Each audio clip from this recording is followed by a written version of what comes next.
Price Lord. கர்த்தருடைய பரிசுத்த நாமம் மகிமைப்படுவதாக. இந்த வேளையிலும் சங்கமம் வானொலி மூலியமாய் சபை விசுவாசிகள் அனைவரையும், நேயர்கள் அனைவரையும் கிறிஸ்து இயேசுவுக்குள்ளாய் தேவனுடைய வார்த்தையை இந்தியாவிலிருந்து பகிர்ந்து கொள்வதில் மிகுந்த பெருமகிழ்ச்சி அடைகிறேன். நான் ஜெபித்து கர்த்தருடைய வார்த்தைக்குள்ளாய் கடந்து செல்வோம். அன்பின் பரலோக பிதாவே, நன்றியோடு துதிக்கிறோம் ஆண்டவரே. வானமும் பூமியும் படைத்த தேவனே, இந்த வார்த்தை ஆண்டவரே மகா பெரியது ஆண்டவரே. இந்த கிருபை இறக்கம் பெரியது ஆண்டவரே. கர்த்தாவே, இந்த வேலையிலே என்னை மறைத்தினர் வெளிப்படுத்தும். எந்த சத்தியத்தை அவர்களோடு பேச வேண்டும் என்று நீ நினைத்திருக்கிறீரோ அந்த சத்தியம் அவர்களுக்குள் பூரணமாய் நிறைவேற வேண்டுமாய் ஜெபிக்கிறோம் ஆண்டவர். இந்த வாழ்க்கையிலே அந்த சத்தியம் கிரிய செய்யட்டும். ஜெபிக்கிற மனிதர்களாய் உங்களுடைய வாழ்க்கையை மாற்றுவீராக. அந்த வாழ்க்கை முறைகள் மாறட்டும். இந்த கரத்தில் ஒப்புக் கொடுக்கிறோம். இயேசு நாமத்தில் ஜெபிக்கிறோம் பிதாவே, ஆமென். நாம் தொடர்ந்து தேவனுடைய ஜெபங்களை குறித்து கடந்த வாரங்களில் தொடர்ந்து பார்த்து கொண்டு வந்திருக்கிறோம். அதிகமாக நான் பவுலின் ஜெபங்களை குறித்து நம்ம அதிகமாக பார்த்துருக்கோம். பவுல் ஒவ்வொரு சபைக்கும் எப்படியாக ஜெபிக்கிறார், அந்த ஜெபிப்பினுடைய நோக்கம் என்ன, அந்த ஜெபத்திலே காணப்படுகிற ஒவ்வொரு வார்த்தைகள் அது ரொம்ப ரொம்ப முக்கியம். அந்த வார்த்தைகளுக்கு பின்னாடி இருக்கிற சத்தியங்கள், அந்த சத்தியங்களை நம்ம ஒவ்வொரு நாளும் தியானிக்கும் பொழுது அது நம்முடைய வாழ்க்கைக்கு ரொம்ப பிரயோஜனமாக இருக்கிறது. அது எந்த காரணத்துக்காக ஜெபிக்கிறாரோ அந்த சபையுடைய ஒரு சபையில் உள்ள சில குறைகளை சரி செய்கிறதா இந்த ஜெபம் பண்ணது இருக்கிறது. அதனால் ஜெபங்கிறது நம்முடைய வாழ்க்கை முறையாகவே ஆகும். அந்த வாழ்க்கை முறையாக ஆகும் பொழுது நாம் பாருங்கள், அந்த ஜெபத்தை ஏதோ ஒரு பகுதி, ஏதோ இன்றைக்கி ஒரு 10 நிமிஷம் ஜெபிச்சிட்டோம், 5 நிமிஷம் ஜெபிச்சிட்டோம், அப்படி இல்லாமல் நம்முடைய ஒவ்வொரு நாளும் நம்முடைய வாழ்க்கை முறையாக மாறும் பொழுது அது நம்முடைய வாழ்க்கையை மாற்றுகின்ற ஒரு காரியமாக இருக்கிறது பார்த்து. அதனால தான் இடைவிடாமல் ஜெபம் பண்ணுங்கள். இடைவிடாமல் எப்படி ஜெபம் பண்ணணும்னா நம்ம எண்ணங்களில் பண்ணலாம், ஆவியின் அபிஷேகத்தில் பண்ணலாம். அந்த மாதிரி நம்ம அந்நிய பாஷைகள் சில பேர் பெற்றிருந்தால், அபிஷேகம் பெற்றிருந்தால் அந்நிய பாஷைகளையும் நம்ம பண்ணும்பொழுது நமக்குள்ளாய் பார்த்திங்க அது நம்மளை பூஸ்ட் பண்ணுறதுக்கு, நம்மளை மாற்றுகிற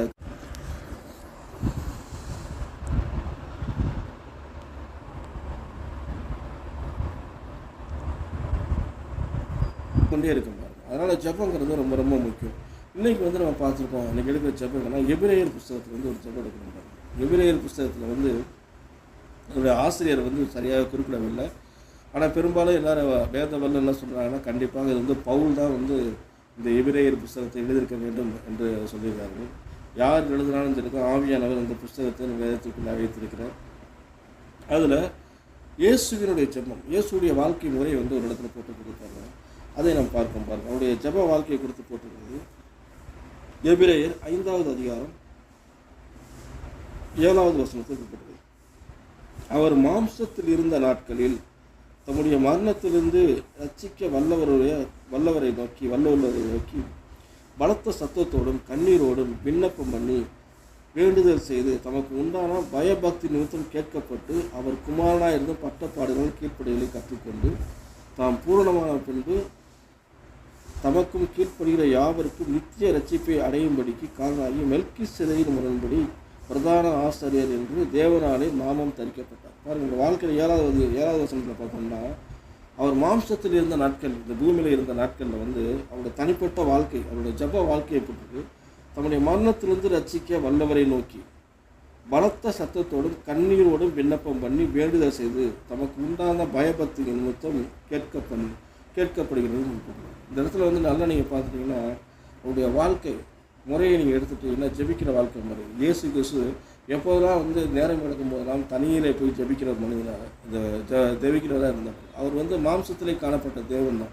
ஆனால் இருந்தாலும் அவர் எதற்காக ஜெபிக்கிறார்னா, மரணத்திலிருந்து ரட்சிக்க வல்லமுள்ளவரை நோக்கி சொல்லிட்டு. அப்படின்னா என்ன அர்த்தம் அப்படின்னா, இயேசு கிறிஸ்து மரணத்தை பார்க்குறாரு. அப்போ அவருடைய கல்வாரி நடக்க போகிற ஒரு காரியத்துக்காக என்ன பண்ணுறாருன்னா, இந்த மரணத்தை ஜெயிக்கணும், பாவத்தை ஜெயிக்கணும். அதற்காக என்ன பண்ணுறாருன்னா, அந்த வாழ்க்கை முறையிலே ஜெப வாழ்க்கையாகவே இருந்துச்சு பாருங்க.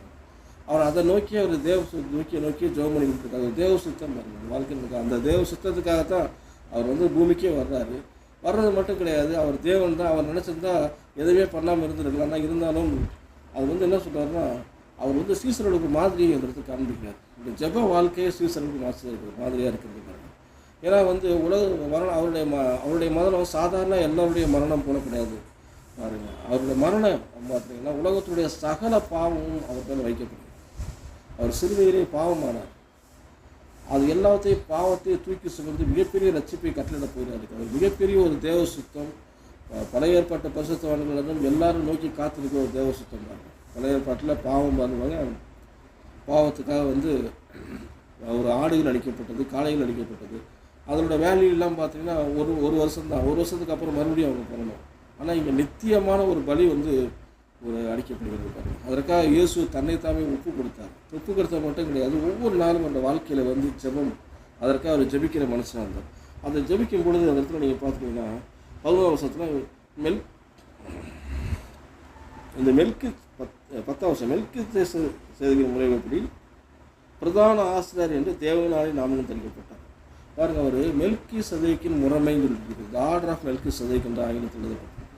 மெல்கி சதேக் குறித்து நீங்கள் பார்த்தோம் அப்படின்னா பழைய ஏற்பாட்டில் வருகிற இயேசு கிறிஸ்து தான் பூமிக்கு பழைய ஏற்பாட்டில் மெல்கி சதேக் முறை எப்படி வந்தார் என்று சொல்லப்படுகிறது. பார்த்தீங்கன்னா அவரை பொறுத்த வரைக்கும் தாயும் தகப்பனும் வம்ச வரலாறும் இல்லாதவர் என்று குறிப்பிடப்படுகிறது. அவருக்கு தாயும் இல்லை, தகப்பனும் இல்லை, வம்ச வரலாறு கிடையாது.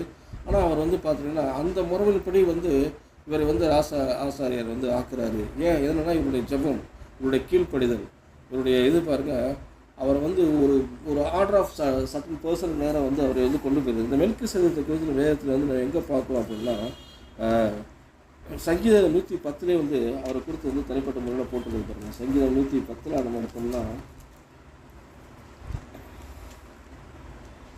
சங்கீதம் 110 1வது அதிகாரத்தில் 110 1வது வசனத்துக்கு கர்த்தர் என் ஆண்டவரை நோக்கி நான் உங்களுடைய சத்துருக்களை ஒரு பாதப்படியாக்கி போடும்படிக்கு நீர் என்னுடைய வலது பசத்தில் உட்காரும் என்றார்.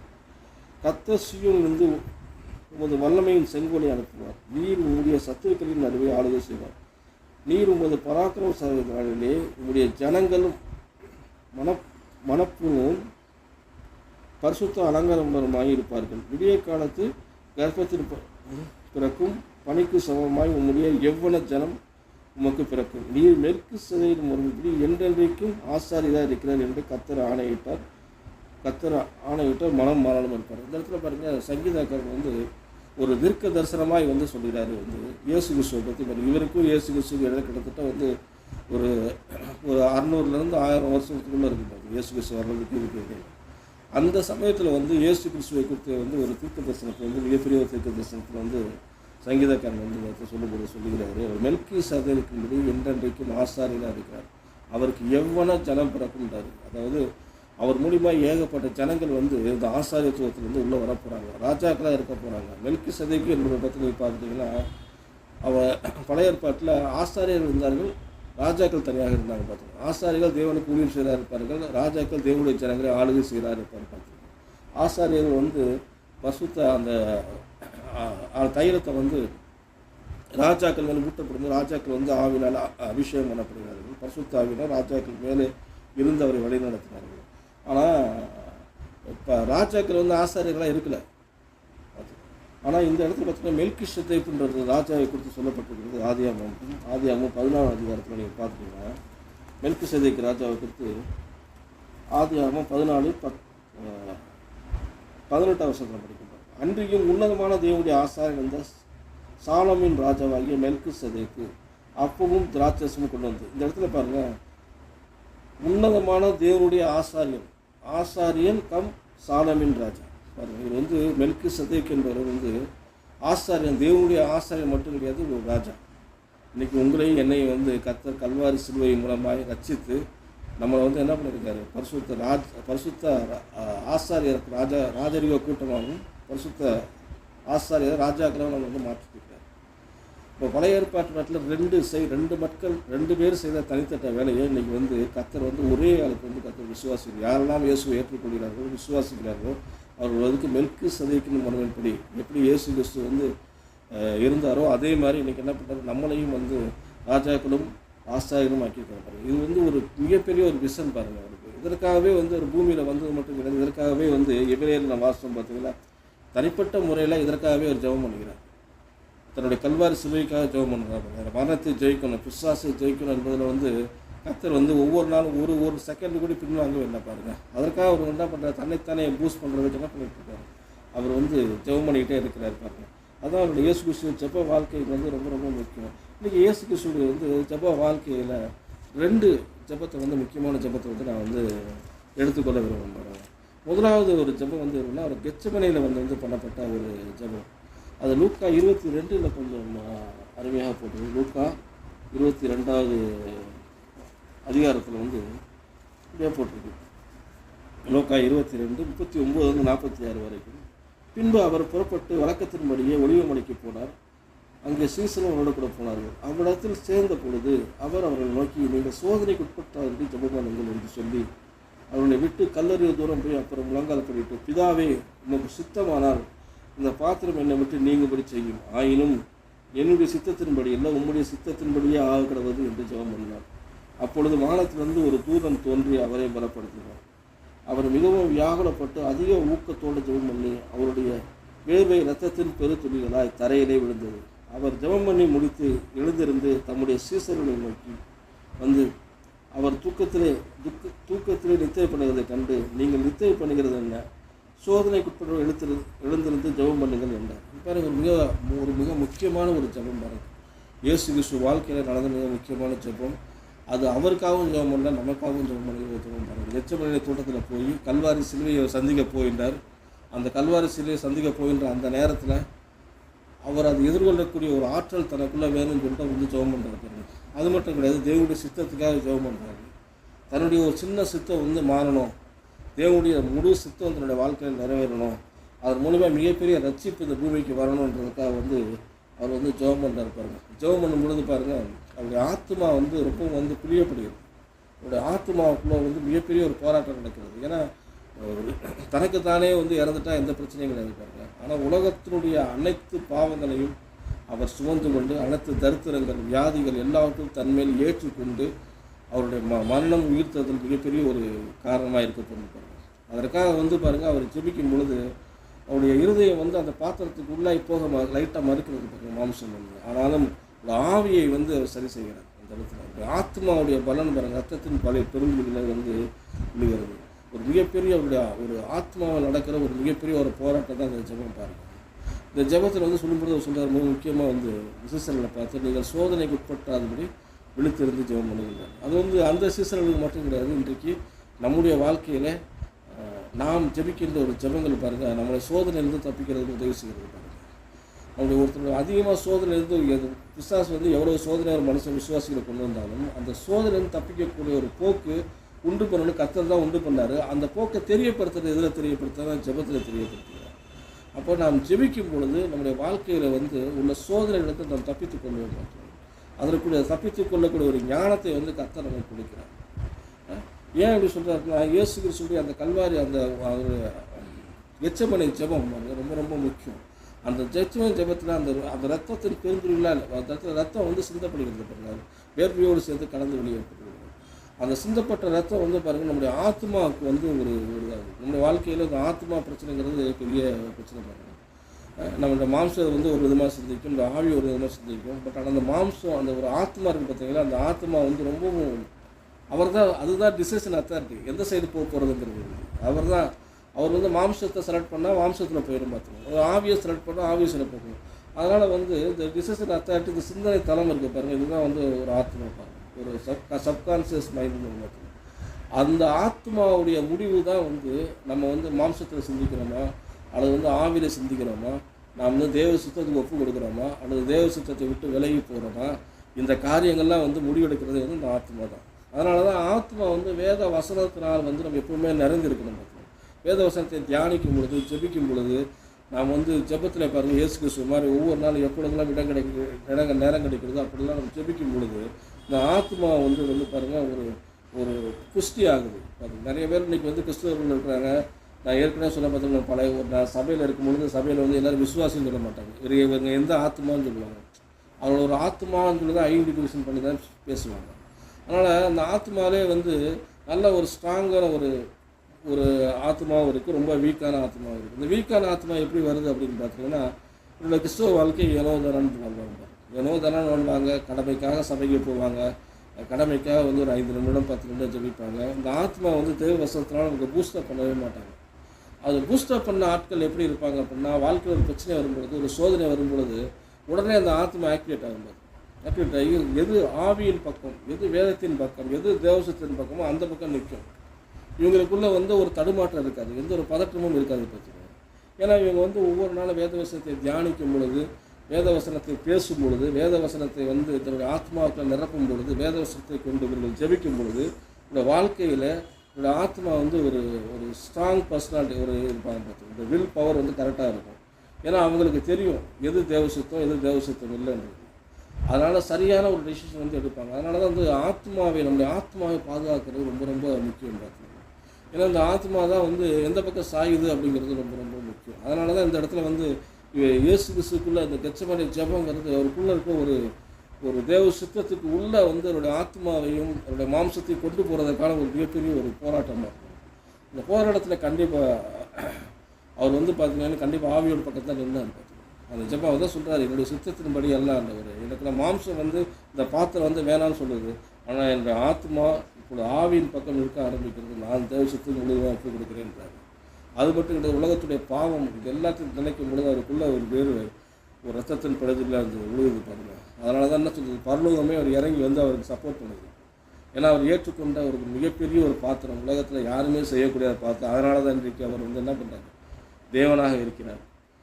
அவர் தேவனாக வந்து தேவ சித்தத்தை நிறைவேற்றார். அவருக்கு சோதனை, மிகப்பெரிய சோதனை, இது ஒரு சோதனைக்குரிய நேரத்தில் வந்து அவர் என்ன பண்ணுறாரு, அவருடைய ஜெபம் வந்து அவரை காப்பாற்றுகிறதா இருக்கிறத பார்த்துக்கணும். அதனால தான் வந்து ஜெபங்கிறது ஒரு சாதாரண ஒரு காரியம் கிடையாது, ஒரு கடமைக்காக செய்கின்ற விஷயம் கிடையாது. அது வந்து நமக்குள்ளே ஒரு மிகப்பெரிய ஒரு முடிவு எடுக்கிறதுல வந்து அது இந்த ஜெபம் வந்து நம்முடைய மிகப்பெரிய ஒரு ஒரு பங்காக இருக்கிறது பார்த்துக்கணும். அதனால தான் வந்து சீசர்களுக்கு சொல்லும் பொழுது என்ன பண்ணுறாருன்னா, நீங்கள் சோதனை உட்பட்டாதபடி விழித்திருந்து ஜெபம் பண்ணுங்கிறது. ஜெபங்கிறது நம்முடைய வாழ்க்கை முறையாக மாற வேண்டும். இன்னொரு ஜெபத்தை நீங்கள் ஒரு எடுத்துட்டிங்கன்னா, எனக்கு இன்னொரு பிடித்த ஒரு ஜெபம் இருக்குது பாருங்கள். இயேசு கிறிஸ்துவுடைய மிகப்பெரிய அருமையான ஒரு ஜெபம், ஒரு மாதிரியான ஜெபம், விசுவாசிகளுக்கு ஒரு மாதிரியான ஜெபம் வந்து இருக்குது. அப்படின்னா அவர் லாசரை கல்லறைக்கு முன்பாக ஜெபிக்கிற ஒரு காரியம் பார்த்துருவோம். யோவான் நீங்கள் எடுத்துட்டிங்கன்னா யோவானில் 11ஆம் அதிகாரத்தில் வந்து ஒரு சம்பவம் வருகிறது. யோவான் 11ஆம் அதிகாரத்தில் வந்து நீங்கள் எடுத்துட்டிங்கன்னா 41-42 இந்த ஜெபம் வருகிறது. நீங்கள் பார்த்தீங்கன்னா தெரியும். நான் சொல்லுவேன், அப்பொழுது மருத்துவன் வைக்கப்பட்ட இடத்திலிருந்து கல்லை எடுத்து போட்டார்கள். இயேசு தம்முடைய கண்களை ஏறெடுத்து, பிதாவே, நீர் எனக்கு செவி கொடுத்தபடி நான் உமக்கு ஸ்தோத்தரிக்கிறேன். நீர் எப்பொழுதும் எனக்கு செவி கொடுக்கிறீர் என்று நான் அறிந்திருந்திருக்கிறேன். ஆனாலும் நீர் என்னை அனுப்பினதை குறித்து நிற்கும் ஜனங்கள் விசுவாசிக்கும்படியாக அவர்கள் நிமித்தம் இதை சொன்னேன் என்றார். பாருங்கள், எப்பேற்பட்ட ஜெபம் பாருங்கள். மிகப்பெரிய ஒரு சத்தியத்திலே வந்து பிரேயர் வந்து இங்கே வந்துட்டு சொல்கிறாரு. அவர் சொல்கிறார் ஒரே வார்த்தையில், பிதாவே நீர் எப்பொழுதும் எனக்கு செவி கொடுக்குறபடினாலே எனக்கு ஸ்தோத்தரிக்கிறேன். இது வந்து இயேசு கிறிஸ்து வந்து குமாரன், அவர் பிதா வந்து எப்போவுமே இவருடைய வந்து கேட்டுகிட்டே இருக்கார். இவர் என்ன சொன்னாலும் கேட்குறாரு. அதனால் ஒரு ஸ்பெஷல் பர்சன், அதனால் அப்படி ஜெபிக்கிறேன்னு சொல்லலை. இது வந்து ஒரு விசுவாசிகளுக்கு மாதிரியான ஒரு ஜெபம் பாருங்கள். இன்றைக்கி நீங்கள் நானும் ஜெபிக்கும் பொழுது கர்த்தர் வந்து என்ன பண்ணார், எப்பொழுதும் செவி கொடுத்து கொண்டு இருக்கிறார். நம்முடைய வாழ்க்கையில் நாம் என்ன ஜெபிக்கிறோம், நமக்கு பதில் தெரிகிறதுக்கு அவர் ரெடியாகவே இருக்கிறார் சொல்லி சொல்கிறார். அவர் சொல்கிறாரு, நான் ஏன் ஜெபிக்கிறேன் அப்படின்னா, நீர் எனக்கு ஜெபம் பண்ணுறதுக்கு செவி கொடுக்கிறேன்னு எனக்கு தெரியும், ஆனாலும் இங்கே சுற்றி நிற்கிறவங்களுடைய அவிசுவாசம் நீங்கும்படி, அவர்கள் விசுவாசிக்கும்படி நான் வந்து என்ன பண்ணுறேன், உங்கள் நோக்கி நான் ஜெபம் பண்ணுறேன் அப்படின்றாரு. ஏன்னா நீங்கள் பல அற்புதங்கள் நடக்கும் பொழுது இயேசு கிறிஸ்து பாருங்கள், பல அற்புதங்களை வந்து பூமியில் வந்து செய்தார். நிறைய அற்புதங்கள் எழுதப்பட்டிருக்கு. அதில் ஒரு இடத்துல கூடி வந்து அவர் ஜெபம் பண்ணி செஞ்சார்னு சொல்லி போடலை. ஒவ்வொருத்தரும் வரும்பொழுது ஜெபம் சொல்லணும். ஆனால் இந்த இடத்துல வந்து அவர் ஜெபம் பண்ணார்னு போட்டிருக்கு. இன்னொரு இடத்துல என்ன போட்டிருக்குன்னா, இயேசு கிறிஸ்து கண்ணீர் விட்டார்னு சொல்லி போட்டிருக்கு. ஏன் கண்ணீர் விட்டார், ஏன் இந்த இடத்துல வந்து அவர் ஜெபிக்கிறார், இது ரொம்ப ரொம்ப முக்கியமான ஒரு காரியம். மிகப்பெரிய ஒரு சத்தியம் வந்து இந்த ஜெபத்துக்கு பின்னாலேயும் அவர் வந்து கண்ணீர் விட்டார் என்பதற்கு முன்னாடியும் இருக்கிறது பாருங்கள். முதலாவது வந்து பாருங்கள், 4வது வசனத்திலே இப்படியாக சொல்கிறார். 11:4 வந்து ஒரு கிளியராக விஷயம் சொல்கிறார் பாருங்கள். அதாவது இயேசு அதை கேட்ட பொழுது, லாசருடைய வியாதியை குறித்து கேள்விப்படும் பொழுது, இந்த வியாதி மரணத்துக்கு ஏதுவாக இராமல் தேவனுடைய மகிமை விளங்குறதுக்கு ஏதுவாக இருக்கிறது, தேவனுடைய குமாரனும் அதனால் மகிமைப்படுவார். அவர் முதலாவதே அவருக்கு வந்து தெரியும், இயேசு லாசர் வந்து வியாதியாக இருக்கிறார், அவர் மறிக்க போகிறாருன்னு தெரியும். ஆனாலும் அவர் மரணத்துக்கு எதுவாக வந்து இது இல்லை, இந்த இடத்துல வந்து ஒரு தேவனுடைய நாமம் மகிமைப்படப்படுகிறது. இது மட்டும் கிடையாது, இந்த இடத்துல தேவன் கர்த்தர் தான் யார் அப்படிங்கிறது வந்து காண்பிக்க போகிறாரு. ரெண்டாவது வந்து கிடையாது, அதை பார்க்கிற ஜனங்கள் வந்து விசுவாசிக்க போகிறார்கள். விசுவாசம்னா என்ன அப்படின்றத டெமான்ஸ்ட்ரேஷன் பண்ணுறதுக்காக என்ன பண்ணுறாருன்னா இருக்கிறார். 6வது வசனத்தில் நீங்கள் கேள்விப்பட்டீங்கன்னா, லாசரு வியாதியாக இருப்பதாக அவர் கேள்விப்பட்டது தாம் இருந்த இடத்துல பின்றும் 2 நாள் தங்கினார். அவர் என்ன பண்ணாருன்னா, அவர் கேள்விப்படுறாரு. உடனே அவர் தெரியும், ஏன்னா மார்த்தாள், மரியாள், லாசரு இந்த 3 பேருமே வந்து இயேசு கிறிஸ்துக்கு வந்து ரொம்ப பெட்டாக இருந்தாங்க. அவர் ரொம்ப க்ளோஸாக இருந்தார்கள். அவர் அங்கே போகும்போது தான் அவர் வீட்டில் தங்குவார். அவர் இருந்தார். ஒரு பிரியமான ஒரு குடும்பமாக வந்து இயேசு கிறிஸ்துவை நேசிக்கிற குடும்பமாக இருந்தாலும் இயேசு கிறிஸ்துவும் அவருடைய குடும்பத்தை நேசித்தார். ஆனாலும் இங்கே 2 நாள் வந்து ஒரு வாலண்டியாக தங்குறாரு. ஏன் தங்குறாரு அப்படின்னா, அவரோட விசுவாசம் பூஸ்டப் பண்ணணும் அப்படின்னா அந்த இடத்துல ஒரு காரியங்கள் வந்து நடக்கணும் அப்படின்றதுக்காக என்ன பண்ணுறாரு, 2 நாள் தங்குறாரு. மறுபடியும் 11ஆம் வசனத்தில் வந்து அவர் இப்படியாகவே சொல்கிறார் பாருங்க. இவைகளை அவர் சொல்லிய பின்பு அவர்களை நோக்கி, நம்முடைய சிநேகிதனாகிய லாசரு நித்திரை அடைந்திருக்கிறார், நான் அவரை எழுப்ப போகிறேன் என்றார். அவர் நல்லா சொல்கிறார் பாருங்க. இப்போ வந்து அவர் உடம்பு சரியில்லை வாழ்ந்தான்னு சொல்லி மாத்தல் வந்து ஆரம்பிச்சு கூப்பிட்றாங்க. ஆனால் அவர் அதனால் பின்னர் 2 நாள் தங்குறாரு மட்டும் கிடையாது, அவர் நித்திரை ஆகிட்டார்ன்றது இவருக்கு நல்லாவே தெரிஞ்சு போச்சு. நித்திரைனா என்ன பண்ணுறாரு, அவர் மரணம் அடைந்து விட்டார் அப்படிங்கிறது வந்து நீ இயேசு கிறிஸ்துவுக்கு நல்லாவே தெரியுது பாருங்க. அவர் சொல்கிறாரு, அவர் நான் வந்து மறுபடியும் எழுப்ப போகிறேன் அப்படின்றார். அப்போ இன்ன வரைக்கும் அவருக்கு வந்து ஒரு மாம்சரீகமாக நியூஸ் வரலை. பட் ஆனால் இவருக்கு வந்து நல்லாவே தெரிஞ்சிருச்சு, அவர் வந்து மரணம் அடைந்துட்டார் அப்படின்னு சொல்லிட்டு நல்லாவே தெரிஞ்சிருச்சு. மறுபடியும் வந்து 15ஆம் வசனத்தில் வந்து பார்த்தீங்கன்னா மறுபடியும் ஒரு காரியத்தை வந்து ஒரு ரெஃபரன்ஸ் பண்ணுறாரு. நான் அங்கே இராதனால் நீங்கள் என்னை விசுவாசம் உள்ளவளாகிறதுக்கு ஏது ஒன்று உங்கள் நிமித்தம் சந்தோஷப்படுகிறேன். இப்பொழுதும் அவனிடத்தில் போவோம் பாருங்கள் என்றார். 11ஆம் வசனத்திலே வந்து அவர் சொல்லிட்டாரு, இறந்து போயிட்டாருன்னு போட்டிருக்கு. நல்லா பார்த்துருக்கேன். 15ஆம் அதிகாரத்தில் வந்து நான் சந்தோஷமாக இருக்குன்றார். நல்லா பாருங்கள். இயேசு கிறிஸ்து கண்ணீர் விட்டாருன்னு சொல்லி போட்டிருக்கு. பட் அதே சம்பவத்தில் வந்து அவர் சொல்கிறார் பாருங்க, ஒரு காரியத்தை குறித்து அவர் சந்தோஷப்படுகிறோமா. 15ஆம் வசனத்தில் நீங்கள் பாருங்கள், நான் அங்கே இராதனால் நீங்கள் விசுவாசம் உள்ளவர்களுக்கு ஏதுவாகிறதுக்கு உங்கள் நிமித்தம் சந்தோஷப்படுகிறேன்றார். இந்த அதிகாரத்திலே தான் வந்து இயேசு கிறிஸ்து கண்ணீர் விட்டாருன்னு போட்டிருக்கு. இயேசு கிறிஸ்து கண்ணீர் விட்டாருங்கிறத வந்து எடுத்து வந்து உங்களுக்கு அதிகமாக போதிக்கிற காரியங்களை பார்த்துக்கிறோம். ஆனால் அதே அதிகாரத்தில் இயேசு சந்தோஷமாக இருந்தான்னு போட்டிருக்கு. ஏன் சந்தோஷப்படுகிறார் அப்படின்னா, இந்த மரணங்கிறது வந்து அவங்களுக்கு தான், மார்த்தாள் குடும்பம் அவங்க சுற்றியுள்ளவர்களுக்கு வந்து ஒரு பெரிய ஒரு காரியம். அங்கே என்ன நடக்க போகுதுங்கிறது அவங்களுக்கு தெரியாது. ஆனால் இயேசு கிறிஸ்துக்கு என்ன நடக்க போகுதுங்கிறது நல்லாவே தெரியும்.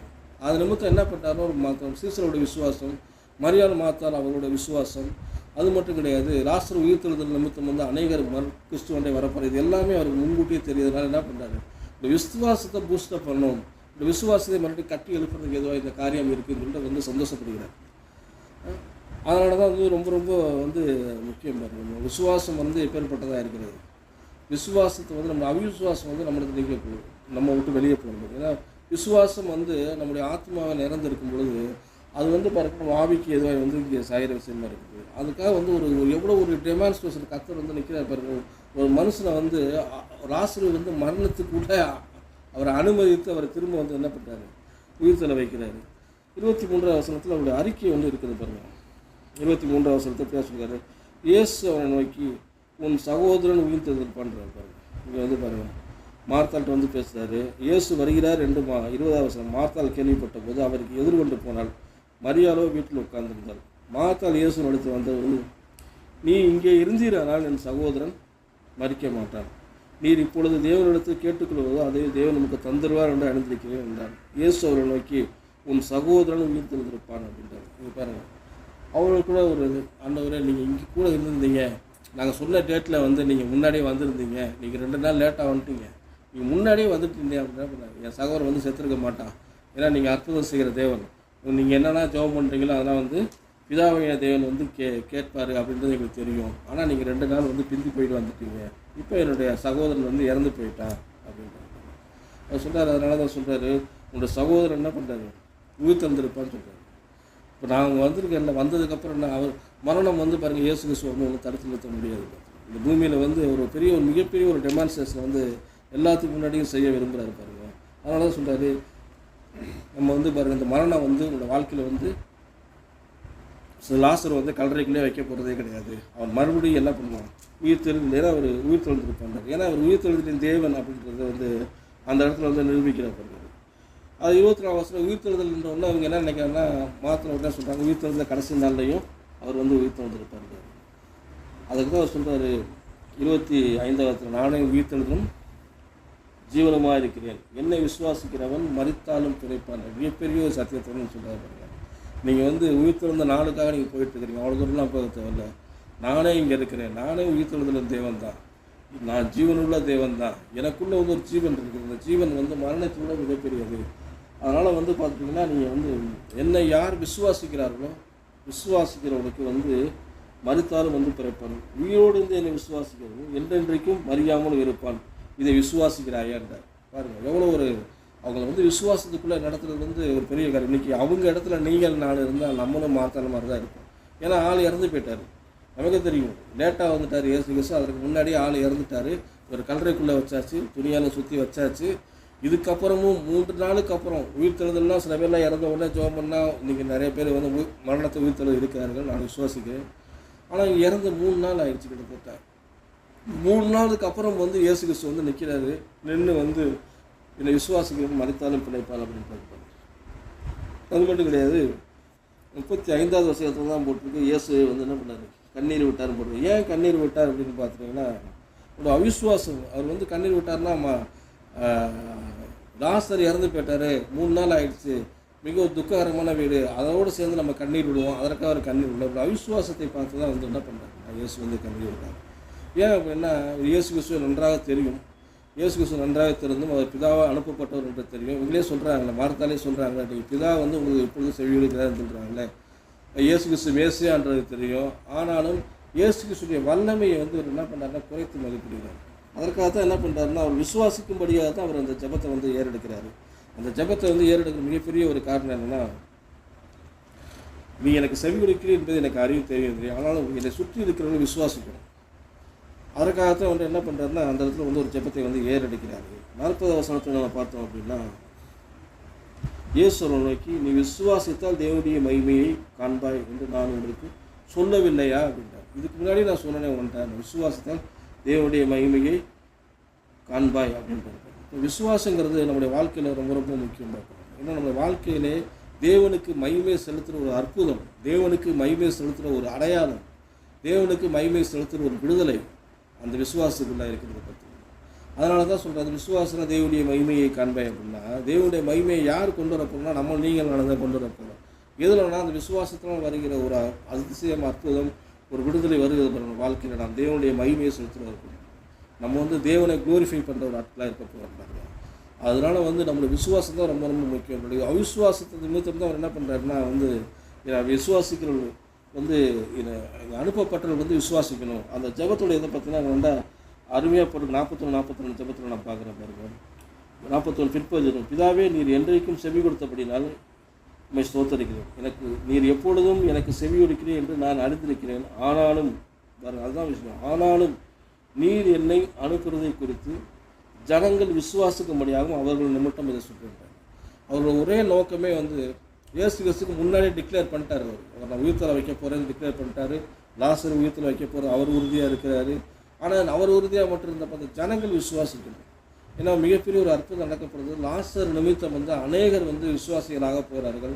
ஆனால் ஒரு மெயினாக அந்த இஸ்ரவேல் ஜனங்களுக்கு சொல்லப்படாத ஒரு மிகப்பெரிய ஒரு அற்புதம் இந்த இடத்துல நடைபெற போகுது பாருங்க. ஏன்னா லாசர் ஒரு மரித்தவன் உயிர்த்தெழுதல், அது மரித்து 3 நாள் கழித்து உயிர்த்ததுனா எவ்வளோ பெரிய மிராக்கிள் பாருங்க. அதனால் வந்து இந்த இடத்துல வந்து தேவனுக்கு மகிமையை கொண்டு வரணும் அப்படின்னா நாம் விசுவாசிக்கலாம் இருக்காங்க. இயேசு கிறிஸ்து வந்து பாருங்கள், அந்த கல்லறைக்கு முன்னாடி இருந்து லாசருவே வா அப்படின்னு சொன்னாங்க. லாசருவே வெளியே வரும்போது பொழுது லாசர் வந்து பாருங்கள், கட்டப்பட்ட மனிதனாய் வந்து உயிர்த்தெழுந்தவனாய் கட்டப்பட்ட மனிதனாய் வந்து வெளியே வேண்டியது. அந்த இடத்துல வந்து நீ வெளியே வான்னு சொல்லியிருந்தால் ஒரு வேளை உள்ள எத்தனை பேர் அடக்கம் பண்ணியிருப்பாங்க, அத்தனை பேர் வெளியே வந்திருப்பாங்க. ஆனால் பர்டிகுலராக அந்த பேரை சொல்லி அவர் வந்து கூப்பிடுறாரு. ஒரு இடத்துல மிகப்பெரிய ஒரு அற்புதம் நடந்தது. லாசர் நிமித்தம் அநேகர் விசுவாசித்தார்கள்.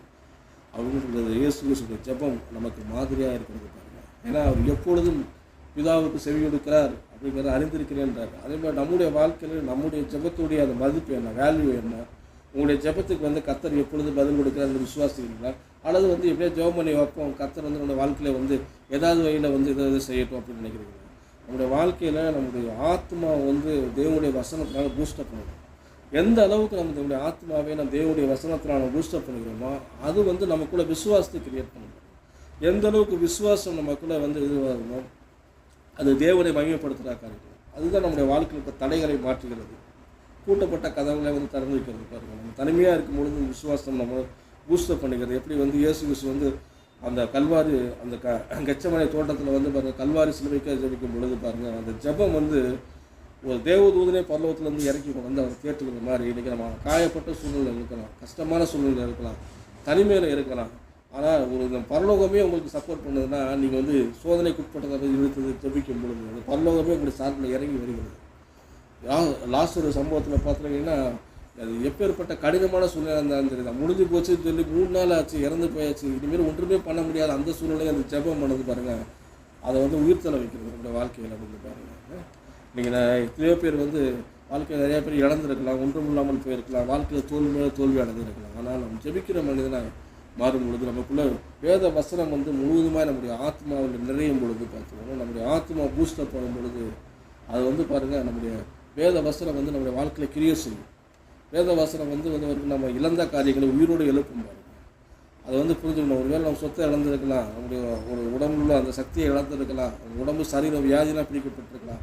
ஆனால் உயிர்த்தெழுச்சிருக்க தேவன் வந்து பாருங்கள் நாம் ஜெபிக்கிற பொழுது நம்ம ஜெபியம்ன்றது நம்முடைய வாழ்க்கை முறையாக மாறும் பொழுது அது நம்மளை பூஸ்டப் பண்ணுது, நம்ம வயதை திரும்ப வாழ வைத்து போல ஆக்குகிறார் பாருங்கள்.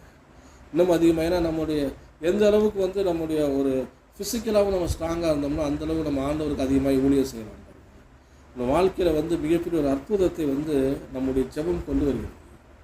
இங்கே லாசர் நிமித்தம் அநேக விசுவாசிகளாளர்கள் எழுதப்பட்டிருக்கிறது பாருங்கள். அது மாதிரி வந்து நமக்குள்ள வாழ்க்கையில் ஏற்படுற ஒரு அதிசயம் அற்புத நிமித்தம் நம்ம சுற்றியுள்ளவர்கள் நம்மளை பார்த்து கொண்டே இருப்பாங்க. பார்த்துக்கணும் இது எப்படி இவருக்கு நடந்தது, எப்படி இவர் ஜெபிக்கிற மனிதனாய் நம்ம மாறும் பொழுது நம்மளுடைய வாழ்க்கையில் இந்த அற்புதம் அடையாளம் ஒரு பங்காய் மாறும் பொழுது அநேகர் வந்து கிறிஸ்துவ அண்டையில் வர்றதுக்கும் நம்ம இன்னும் அதிகமாக கிறிஸ்துவை பற்றி சொல்லுகிறதுக்கும் அது வந்து ஒரு பலனை கொடுக்கிறதா இருக்கிறது. அதனால் பரலோகம் நம்முடைய சார்பில் வேலை செய்யணும். பரலோக தூதனை எப்படி வந்து இயேசு கெச்சமேலில் வந்து அவர் பலப்படுத்தினாரோ, எப்படி பிதாவாகிய தேவனோட ஜெபத்துக்கு எப்போவுமே செவியொடுக்க ரெடியாக இருக்கிறாரோ, நான் சொல்கிறேன் இயேசு கிறிஸ்து வந்து ஸ்பெஷல் பர்சன் தான், அது பிதாவே தேவனுடைய குமாரன் தான். ஆனால் இன்றைக்கி வந்து நம்மளே ராஜாக்களும் ஆஸ்தாலும் ஆக்கியிருக்காரு. எது நிமித்தம் ஆக்கியிருக்காரு அப்படின்னா அவர் பட்ட பாடுகளாலே கீழ்ப்படுதலை கற்றுக்கொண்டு ஒவ்வொரு நாளும் அவர் ஜெபித்து நமக்கு ஒரு மாதிரியை பின்னிட்டு வைத்துருக்காரு. அந்த மாதிரி நாம் நடக்க வேணும் பார்க்கணும். இயேசு கிறிஸ்துமா இன்றைக்கி நீங்கள் நான் கல்வாரியில் போய் சிலுவையை சுமக்கப்படுறதில்லை, ஆனால் நாம் வந்து பார்த்துக்கோங்க அதில் மரணத்தை அவருடைய உயிர்த்தெழுதலை கொண்டாடுகிற மக்களாக இருக்கிறோம் பாருங்கள். இன்றைக்கும் அவருடைய உயிர்த்தெழுத வல்லமை உங்களுக்குள்ளும் எனக்குள்ளும் கிரியை செய்வதாக இருக்கிறது. அந்த உயிர்த்தெழுத வல்லமை உங்களுக்கு எனக்கும் கிரியை சேர்ந்து நம்முடைய வாழ்க்கையில் வந்து இன்னும் அதிகமாய் நம்மளை வந்து பலப்படுத்தி நம்மளை தாங்க வேண்டுமா நமக்குள்ள ஜெபம் வந்து ரொம்ப அவசியம். அதனால தான் இயேசு கிறிஸ்து இந்த 2 ஜெபம் வந்து பர்டிகுலர்லி பார்த்திங்கன்னா நம்ம ஆத்மா உயிர்ப்பித்து அற்புத இடங்கள் செய்கிறதா இருக்கிறது. அதனால் நம்முடைய வாழ்க்கையிலும் ஜெபம் ஒரு பங்காய் மாறணும். பார்த்துக்கணும் ஏதோ வந்து கடமைக்காக ஒரு கிறிஸ்துவ குடும்பத்தில் பிறந்துட்டோம் எல்லாரும் கூட இருக்கும்போது ஜெபம் பண்ணுறது மட்டும் கிடையாது. ஜெபன்றது நம்ம தனிப்பட்ட விருப்பம். பார்த்துக்கணும் ஜெபிக்கிற மனிதனாக மாறும் பொழுது உங்களுக்குள்ள அந்த ஒரு ஆசை வந்து தேவனை விட்டு பிரியவே இருக்க விடாது. பார்த்துக்கணும் அதனால் ஜெபம் உங்கள் வாழ்க்கையில் அற்புதங்களை கொண்டு வரும், பரலோகத்தை உங்களுடைய சார்பில் வேலை செய்ய வரும். உங்கள் வாழ்க்கையில் இழந்து போன காரியங்கள் எல்லாத்தையும் உயிர்ப்பிக்க வல்லமை ஜெபத்தில் இருக்குது. நான் ஜெபம் பண்ணுவோம். அன்பின் பரலோகத்துக்காகவே இறக்குமுறை தேவனே நமக்கு நன்றி செலுத்தும். நீ விசுவாசத்தை தேவனுடைய மகிமையை காண்பாய் என்று எழுதிக்கின்றீர்கள். இயேசு கிறிஸ்து நாமத்தில் எங்களுடைய விசுவாசங்களை நீங்கள் தட்டி எழுப்பி விடும் ஆண்டவரே. கர்த்தாவே விசுவாசத்தினாலே ஆண்டவரை உம்மை நோக்கி பார்க்க எங்கள் உதவி செய்வீராக. இயேசு கிறிஸ்து வாழ்க்கை முறை என்படி ஆண்டவர் நாங்கள் ஒவ்வொரு நாளும் ஜெபிக்க எங்களை நாங்கள் பலப்படுத்த உதவி செய்கிறபடி நாங்கள் வாழ்க்கையிலே ஜெபம் ஒரு வாழ்க்கை முறையை மாறட்டும் ஆண்டவரே. அதன் நிமித்தம் ஆண்டவர் அநேக அற்புதங்கள் அடையாளங்கள் எங்கள் மூலியமாய் உண்டாகிறபடினாலே நமக்கு நன்றி செலுத்தும். அநேகர் லாசர் நிமித்தம் கிறிஸ்துவை ஏற்றுக்கொண்டார்கள் போல ஆண்டவரே எங்கள் நிமித்தம் அநேகர் இயேசுவை ஏற்றுக்கொள்ள உதவி செய்கிறார். அதற்கு எங்களை தனிப்பட்ட வாழ்க்கை ஒரு மாதிரியாக இருக்கிறபடினாலே நமக்கு நன்றி செலுத்தும் ஆண்டவரே.